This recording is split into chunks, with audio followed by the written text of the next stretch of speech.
चीन इन दिनों कोरोना के गंभीर संक्रमण के दौर से गुजर रहा है। जीरो कोविड प्रोटोकॉल में दी गई ढील के बाद से यहां हालत काफ़ी बिगड़ गई है। आलम यह है कि अस्पतालों में कोरोना से संक्रमित लोगों की भारी भीड़ देखी जा रही है। वहीं कोरोना से मरने वालों के आंकड़े भी काफ़ी बढ़ रहे हैं। सोमवार को चीन ने संक्रमण की इस लहर में पहली मौत की पुष्टि की है।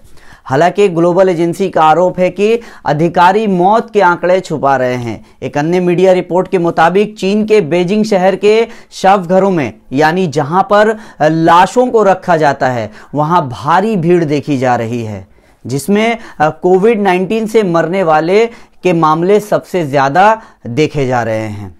चीन में कोरोना के बढ़ते मामले अन्य देशों के लिए भी चेतावनी है। जी हां, यूएस अधिकारियों ने मीडिया रिपोर्ट में कहा है कि हम उम्मीद कर रहे हैं कि चीन इस बारे में जल्द से जल्द अपडेट करेगा, जिससे अन्य देश भी अलर्ट हो सकें। हमें पता है कि वायरस काफ़ी तेज़ी से फैल सकता है। साथ में ये भी कहा कि अगर हम सेफ्टी का ख्याल नहीं करते हैं तो ये अन्य देशों के लिए भी काफ़ी खतरा का कारण बन सकता है।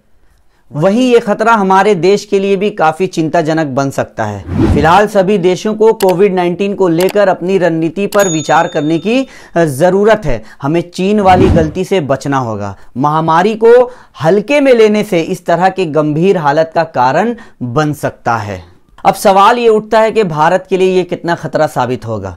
हेल्थ एक्सपर्ट ने बताया कि चीन में फिलहाल बढ़ते मामलों के लिए ओमिक्रॉन यानी BF7 की वजह से ये काफ़ी तेज़ी से फैल रहा है।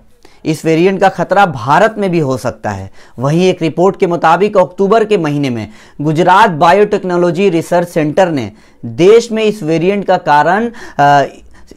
के कारण संक्रमण का पहला मामला बताया था। भारत के अलावा कई यूरोप देशों ने भी इस वेरिएंट के कारण संक्रमण लोगों की पुष्टि की है। हेल्थ एक्सपर्ट ने कहा है कि जहां तक भारत में इसके खतरे की बात है, तो यहां बड़े पैमाने पर लोगों का टीकाकरण यानी वैक्सीनेशन हो चुका है, इसलिए उतना खतरा यहां पर नहीं होगा। पर मैं ये सवाल करना चाहता हूं कि टीकाकरण चीन में भी भारी मात्रा में की जा चुकी है, तो इस मामले को हल्के में भारत बिल्कुल भी ना ले। इस स्थिति पर कड़ी निगरानी रखने की ज़रूरत है। American scientist mister Eric tweet कर लिखते हैं और कुछ वीडियो भी शेयर करते हैं कि पृथ्वी का 10% आबादी आने वाले 90 दिनों के अंदर संक्रमित होने वाला है और संभावना है कि मृत्यु जो है वो लाखों की तादाद में हो। अब ये वेरिएंट क्या है और कितनी तेज़ी से फैल सकता है, ये जान लेते हैं। BF7 का जो रिप्रोडक्शन रेट है यानी ROB अधिक है, यानी इसके इफेक्ट भी काफ़ी ज़्यादा हो सकते हैं। डेल्टा वेरिएंट के मामले में रिप्रोडक्शन रेट जहां 5 से 6 के बीच देखा जा रहा था, वहीं BF7 के मामले में ये बढ़कर 10 से 18 के करीब हो गया है।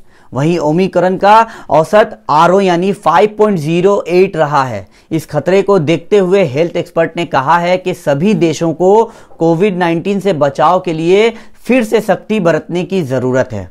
वहीं बता दें आपको कि इस वेरिएंट की वजह से हिडन स्प्रेड का भी खतरा काफ़ी है। हिडन स्प्रेड का मतलब इस संक्रमण को ज़्यादातर लोगों में सिम्टम्स नज़र नहीं आएगा, यानी ये जो खतरा है, ये जो बीमारी है ओमिक्रॉन BF7, इसके सिम्टम्स लोगों में नज़र नहीं आएंगे। तो सोचिए ये कितना खतरा साबित हो सकता है। आखिर में एक सवाल ये करेंगे कि भारत देश में भारत जोड़ो यात्रा राहुल गांधी के द्वारा किया जा रहा है।